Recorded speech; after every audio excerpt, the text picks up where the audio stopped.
Welcome to PK 52, the Saturday morning meeting. This series is really about leasing, and I'm going to use some of the lease retention book to go through some myths about leasing and reasons people should lease. First of all, if you like new cars, you like new cars. It doesn't take 10 minutes after somebody buys a new car for them to look around the street at other people's new cars. New technology, new body design, fresh paint, fresh smell of leather. It doesn't make any difference. It doesn't make sense to finance a vehicle for 60 or 72 months if your trade cycle is 24 or 36 months.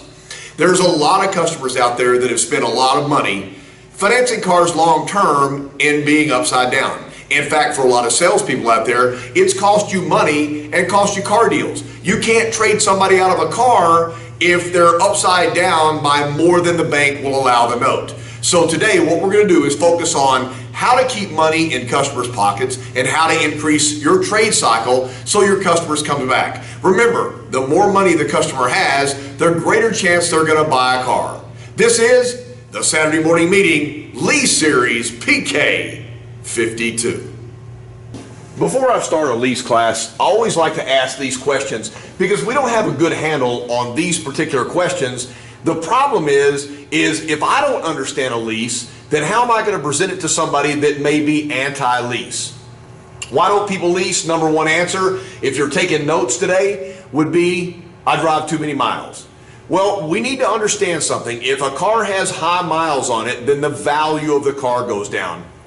So it doesn't matter if you're leasing the car, or you're buying the car, or you paid cash for the car, somebody is going to charge you for the miles. It's either going to be the excess miles charged by the bank, it's going to be Kelley Blue Book diminishing the value of the car, or it's going to be the used car manager at a dealership appraising the car. So miles matter, and what we want to do is mathematically show a customer, if you drive high miles, what is the best ways to dispose of those miles costing you the least amount of money. Number two is I don't own the vehicle. Well, everybody watching this right now, if you've ever sold a car in your life, you know that you can buy the car at the end of the lease. So you can own the car. If you're in a 60-month note, 36 months into that note, you don't own the car. So that ownership. And I love the word ownership. You know, the American dream, own a home. Well, think about this for a second, owning a home. Do you really ever own the home? If you still owe 20 years on the house, is it yours? If you pay the house off, do you still have to pay property tax and any school tax or any tax levied on your property? Absolutely. So in America, if you really think about it, you can't ever own anything because there's always a tax. And then wear and tear. And I got to tell you, wear and tear is a big deal. If you turn a car back into the bank and it's been diminished, if there's body damage, if the seats have been torn, then there's going to be an excess wear and tear that's going to be charged back to the customer. But in the same example, if you turn a car into a dealership, try to trade it in, and it has damage on there, there's always a deduction for wear and tear. Number two, what is cost of use? And I like to just turn this back around. Just look at that statement. It's what it costs you to use the vehicle. That includes payment, that includes insurance, and that also includes maintenance. And in your mind, list out the other things that cost you money to drive a car. What year do maintenance costs rise? Everybody knows with a Toyota, that's the reason why you buy a Toyota, because you can drive it a lot of miles. But at the end of year 3, if 15,000 miles a year is what you drive, you're at 45,000 miles. You can't get away from brakes. You can't get away from tires. You can't get away from the next year costing you a 60,000 mile service if you plan to keep the car.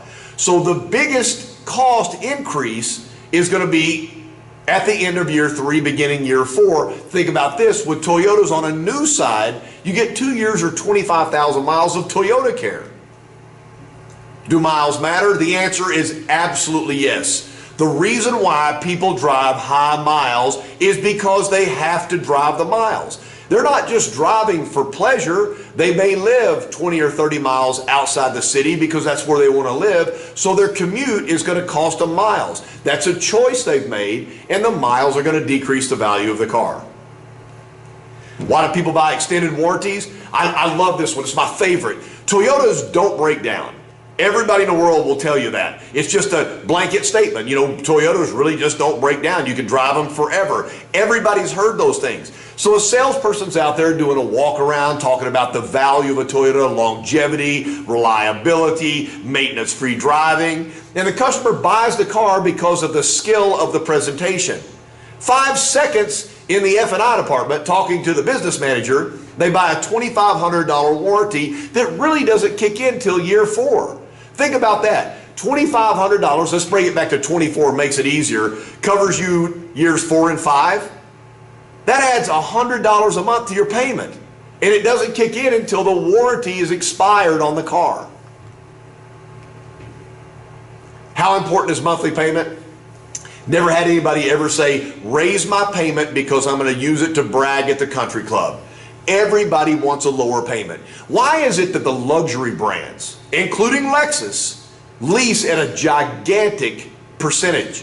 What is it about people that have a lot of money that makes them understand the value of a lease? And the people that have the least amount of expendable income, the people that work hard for a living and don't have any money left, would rather own negative equity, would rather always be trading in a negative situation. Is it a pride thing? Did somebody in their life tell them you need to own all your negative equity? So the thing about it is, if the rich people are doing it and keeping more of their money, we might want to look at it if we're not in that rich category. So these are things to think about as we start working with PK52, the leasing series. One of the things we need to look at PK52 Saturday morning meeting leasing series is how do adults learn? So what I've got is, I've got an opportunity to be able to sell somebody a car. The payment's too high on a retail deal. Let me say this again, the payment's too high on a retail deal. They are not going to buy the car because the payment's too high. They're going to leave, go up the road, and get a rebate from a domestic manufacturer. $12,000 cash back. I mean, I don't know what they're doing at Dodge with the trucks right now. 12 grand cash back, 0% for 72 months. If you know somebody that's had a Dodge, you get another $1,500 off. I don't know how it all works out. But a $40,000 truck ends up costing like $13.82. So they buy that, they drive it for 60 months, 71 months, they're still upside down. I'm trying to prevent that right now. What they're looking for is a lower payment and a way to be able to understand this. So what I use is I use a chart right here. Forgive my shadowing, but I think this is going to be the best way to look at this. So I've broken this down, 12 months, 24, 36, 48, 60, and 72 months. This is in thousands, 5, 10, 15, 20, 25, 30, 35, and 40,000. So adults learn one of 3 ways. Either visually, this is a visual. Audibly, I'm talking to you right now, I'm going to tell you what I'm doing. And kinesthetically, we ask them to actually get involved. Everybody has to choose their own way to present something. I like to use lower numbers because it seems like more people understand working with a lower number. If I'm looking at $50,000 or $56,000, then the numbers become a stumbling block for the customer because I don't know about you, but that's a lot of money. So I use $20,000 on virtually every presentation as a point of presentation. So I would come in here and I would put an X at 20,000. What that represents is $20,000 purchase price at 0 months. So that's how much the car costs today. And it doesn't matter whether you lease the car or you purchase the car, that's the transaction price. Then I look at a customer and I say, let's say you keep the car for 36 months. And the reason I use 36 months is because that's the average Toyota time where it's really gas and go. You know, we take care of the first 2 years or 25,000 miles with Toyota Care, and then the next year is basically a tire rotation and an oil change. So what we have is a very low cost of maintenance, so I use the first 36 months. So I look at a customer and I say, if you drive the car for 3 years and you pay $20,000 for it, the average miles driven in your state is about 15,000 miles a year. So 3 times 15 is, and I let the customer answer the question, and they say 45,000 miles. So 45,000 miles is the answer. I will be honest with you, I've done this presentation many times, and I've had customers look at me and go, I'm not really that good at math. That's pretty good to know. If you can't do 3 times 15,000 is 45,000, then we're not going to argue later on about payment. Just not going to argue about it.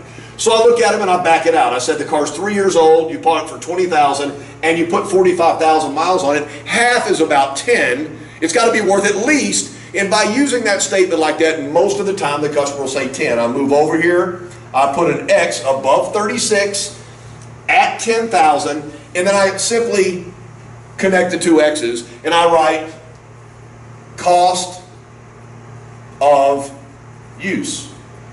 So in any explanation, this is what it cost you to use the vehicle. It took $20,000. It's worth 10 at the end, so it cost me 10 to drive the vehicle. And this right here is where it really becomes important that you really focus the customer and get their answer. You say, look, it doesn't matter how you get the vehicle, it's going to be worth what it's worth. And I always write the word cash really big up here. If you pay cash for the vehicle right now, at the end of 3 years, in this example, it's going to be worth, make them answer, the answer is $10,000. If you finance the vehicle, if you choose to finance the vehicle, at the end of 3 years, it's worth $10,000.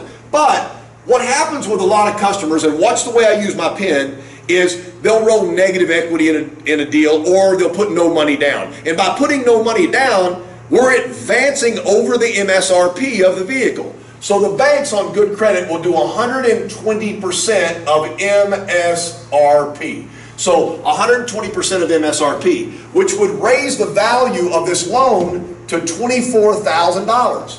So our new X has to go there, which creates a paradigm. If you look at the dotted line I put right here, I get down to 36 months. That's what the vehicle payoff is, but that's what you told me it was worth. And so I put this out here and I just write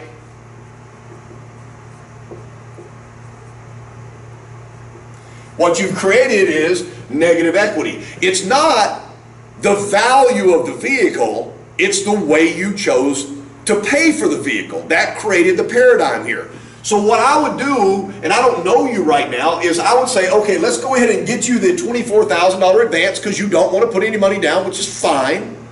If the bank will loan me this, the bank will lease the same value at 120%. The problem is I go to this X right here on a lease, and it goes right down to this X right here, and it eliminates negative equity. The only downside to that is, and there's always a catch, is when I do this, you're going to pay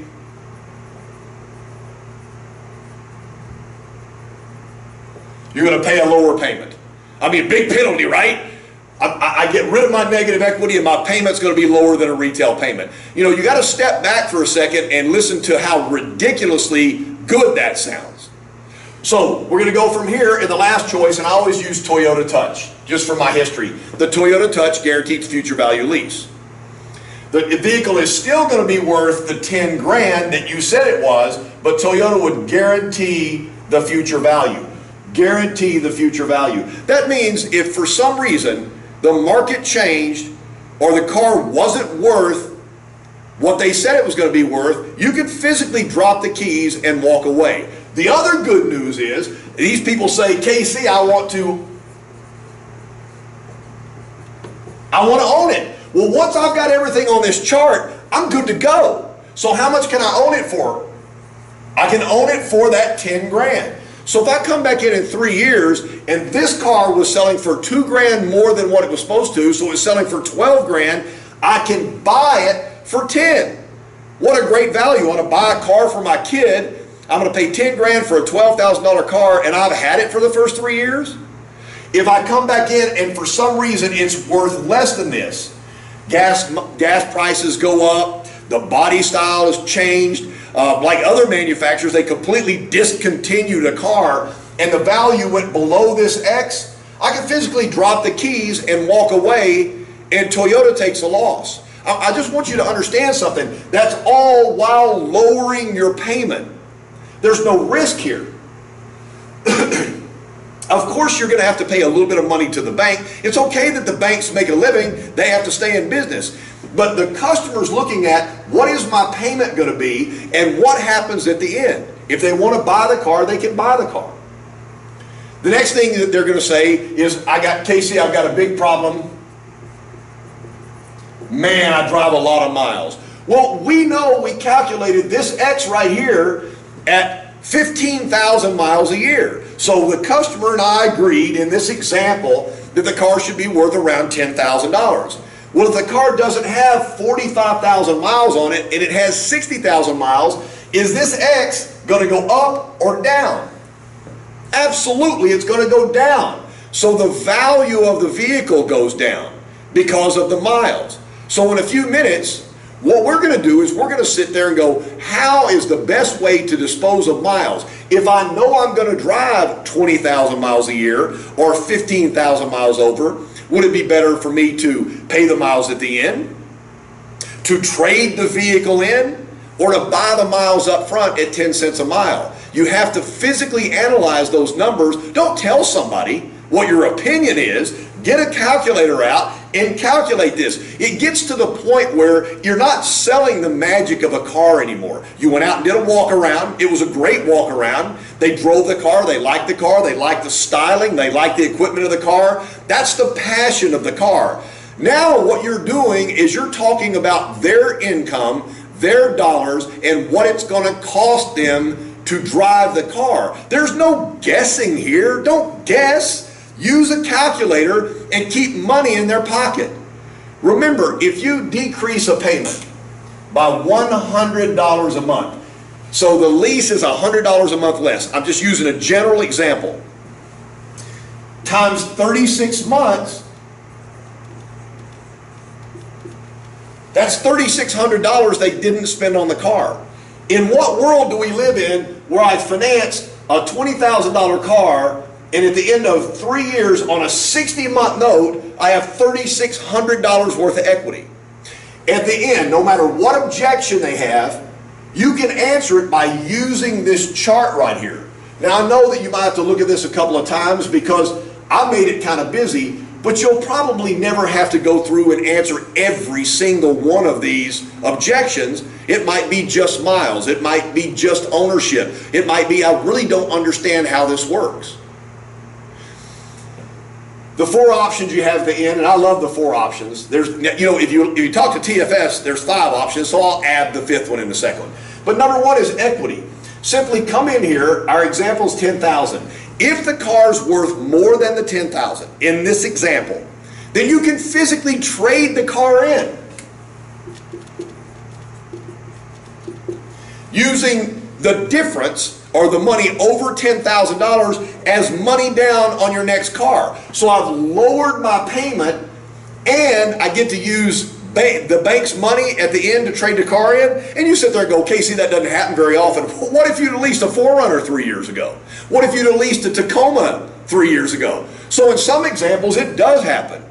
In a Camry or a Core Series Corolla, it's probably not going to happen very often, but you're never going to be upside down. Number 2, profit. I got the car right here. I bought a 4Runner maybe 3 years ago. Of course, I didn't pay 20 for it, but I bought a 4Runner, and the thing's got $4 grand worth of equity. Sell it to somebody you work with. Sell it to a neighbor. It's just, all you have to do is write sell right here. Sell the car. You're going to have to pay tax in this example on the $10,000, but if you're making a profit, why would you give the profit back to the dealership?